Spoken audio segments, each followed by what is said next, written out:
बड़े प्यार से वह बोलती है, बड़े प्यार से वह खाना बनाती है, बड़े प्यार से तुम वहाँ जाते हो, बड़े प्यार से वह पढ़ाती है। गाइस, इस प्रकार के सेंटेंसेस अक्सर हम हमारी डे टू डे लाइफ में न जाने कितनी ही बार इनका यूज़ करते हैं। तो आज की इस वीडियो में मैं आप लोगों को बताने वाला हूँ कि इन्हें इंग्लिश में कैसे बोला जाता है। तो गाइस, इस प्रकार के सेंटेंस अक्सर हमने हमारे डे टू डे लाइफ में ज़रूर बोले होंगे। बड़े प्यार से वह पढ़ाती है, बड़े प्यार से वह बोलती है, बड़े प्यार से तुम हंसते हो। तो इस प्रकार के सेंटेंसेस के लिए जो स्ट्रक्चर यूज़ होता है वो है sentence plus with great love. तो गाइस, यहाँ पे सेंटेंस किसी भी टेंस में हो सकता है, तो ये आपके ऊपर डिपेंड करता है कि आप कहना क्या चाहते हो। तो गाइस, यहाँ पे कुछ एग्जांपल्स लेते हैं ताकि इसे और बेहतर तरीके से सीख सके। बड़े प्यार से वह बोलती है, she speak with great love, she speaks with great love. बड़े प्यार से वह खाना बनाती है, she cooks with great love, she cooks with great love. बड़े प्यार से तुम वहाँ जाते हो, you go there with great love, you go there with great love. बड़े प्यार से वह पढ़ाती है, she teaches with great love, she teaches with great love. बड़े प्यार से दीपिका नाचती है, Deepika dances with great love, Deepika dances with great love. बड़े प्यार से वह बुलाती है, she calls with great love, she calls with great love.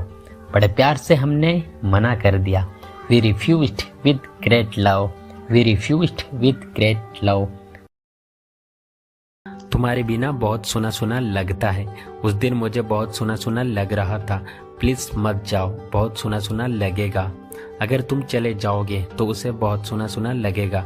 Guys, इस तरह के सेंटेंसेस अक्सर हमें हमारी डे टू डे लाइफ में बोलने होते हैं। तो आज की इस वीडियो में मैं आप लोगों को सिखाने वाला हूँ कि इन्हें इंग्लिश में कैसे बोला जाता है। तो गाइस, इसे बोलने के लिए जिस फ्रेज का यूज़ किया जाता है वो है फील सो लोनली, जिसका हिंदी मीनिंग होता है बहुत खाली खाली लगना, या फिर बहुत खाली अकेलापन महसूस करना, या फिर बहुत सुना सुना लगना। इन तीनों का एक ही मतलब होता है, बस कहने का फर्क होता है। तो चलिए गाइस, इसको यूज करने का कंप्लीट रूल जान लेते हैं। सबसे पहले बोला जाता है सब्जेक्ट, उसके बाद हेल्पिंग वर्ब जो कि सब्जेक्ट के अकॉर्डिंग चेंज होती रहेगी, उसके बाद फील सो लोनली, फिर ऑब्जेक्ट या फिर अदर वर्ड। एक और बात, यहाँ पे जो फील है वो मेन वर्ब है, वो हमारे टेंस के अकॉर्डिंग उसकी फॉर्म चेंज होती जाएगी, जैसा हमारा टेंस होगा वैसे ही उसकी फॉर्म होगी। तो चलिए इसे और बेहतर तरीके से सीखने के लिए कुछ एग्जांपल्स लेते हैं। तुम्हारे बिना मुझे बहुत सुना सुना लगता है, I feel so lonely without you. मुझे उस दिन बहुत सुना सुना लग रहा था, I was feeling so lonely on that day. अगर तुम चले जाओगे तो उसे बहुत सुना सुना लगेगा, if you go he will feel so lonely.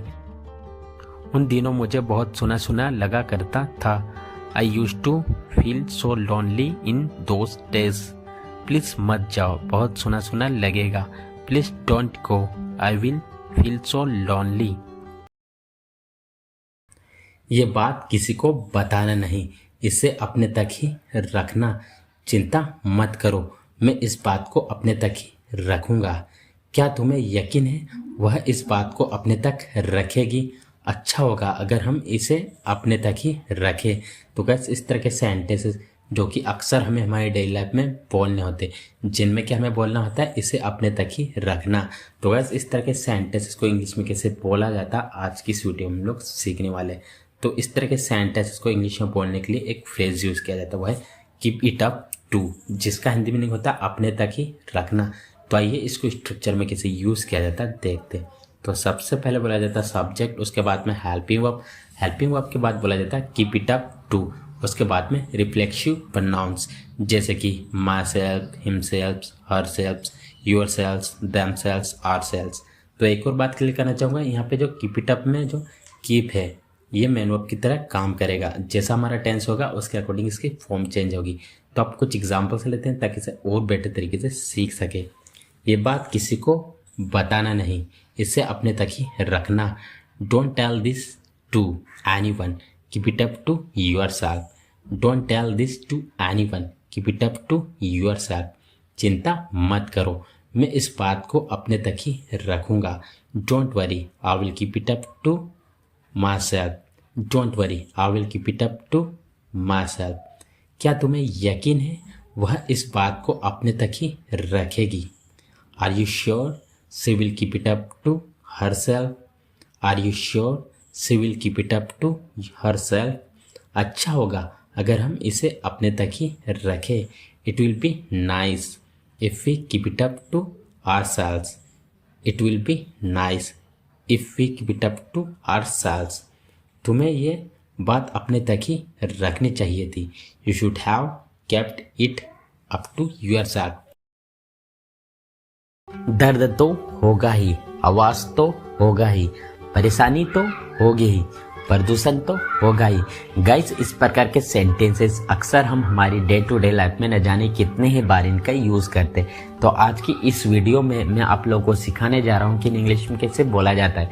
Guys, जैसे कि यहाँ पर आप देख पा रहे हो, एक वर्ड जो है वो बहुत ही कॉमन है, जो हर जगह यूज़ हो रहा है, तो होगा ही। यहाँ पे किसी बात पर एम्फिसाइज किया जा रहा है, मतलब उस पर जोर दिया जा रहा है, तो होगा ही। इसको किस तरह से इंग्लिश में बोला जाता है वो आज की इस वीडियो में आप लोगों को सिखाने वाला हूँ। गाइस, यहाँ पे जो इसका स्ट्रक्चर होगा, there will definitely be plus other word.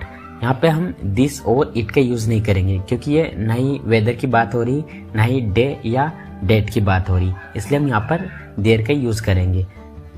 तो चलिए गाइस, यहाँ पे कुछ एग्जाम्पल्स लेते हैं ताकि इसे और बेहतर तरीके से सीख सके।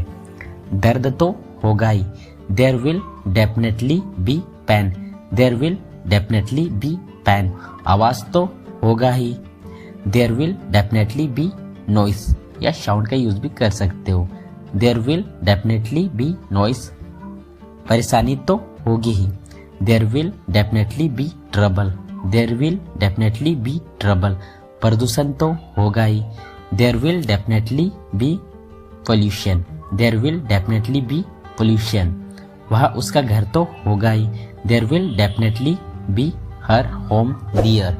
There will definitely be her home there. Guys, आज के लिए बस इतना ही। अगर आपको वीडियो पसंद आया तो वीडियो को लाइक करें और साथ ही साथ सब्सक्राइब करना ना भूलें। Till then, take care.